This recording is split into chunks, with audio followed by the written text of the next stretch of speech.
দেশের অন্তত 9টি অঞ্চলে দমকা বা ঝড়ো হাওয়া সহ বজ্রবৃষ্টির সম্ভাবনা রয়েছে বলে সতর্ক করেছে আবহাওয়া অধিদপ্তর। বৃহস্পতিবার 30 এপ্রিল সকাল থেকে দুপুর পর্যন্ত দেওয়া পূর্বাভাসে বলা হয়েছে, পশ্চিম বা উত্তর পশ্চিম দিক থেকে ঘন্টায় 45 থেকে 60 কিলোমিটার বেগে ঝড়ো হাওয়া বয়ে যেতে পারে, যা নদী পথে চলাচলকে ঝুঁকিপূর্ণ করে তুলতে পারে। এ পরিস্থিতিতে সংশ্লিষ্ট এলাকার নদীবন্দরগুলোকে সতর্ক সংকেত দেখাতে বলা হয়েছে।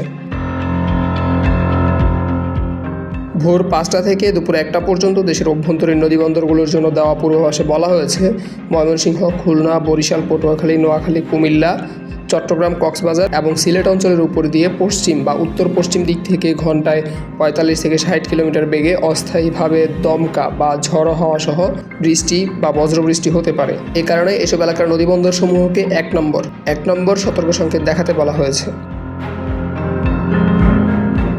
এদিকে গতকাল রাতে প্রকাশিত সারা দেশের পূর্বাভাসে আবহাওয়া অধিদপ্তর জানায়, আজ সন্ধ্যা 6টার মধ্যে রাজশাহী, ময়মনসিংহ, ঢাকা, খুলনা, বরিশাল ও সিলেট বিভাগের অনেক জায়গায় এবং রংপুর ও চট্টগ্রাম বিভাগের কিছু কিছু জায়গায় অস্থায়ীভাবে দমকা বা ঝড়ো হাওয়া ও বিদ্যুৎ চমকানো সহ হালকা থেকে মাঝারি ধরনের বৃষ্টি বা বজ্রসহ বৃষ্টি হতে পারে।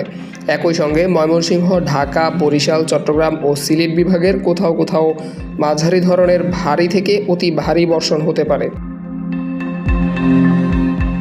পূর্বাভাসে আরও বলা হয়েছে, সারা দেশে দিন ও রাতের তাপমাত্রা প্রায় অপরিবর্তিত থাকতে পারে। Abdul Al Mamun, news desk, Public Tribune.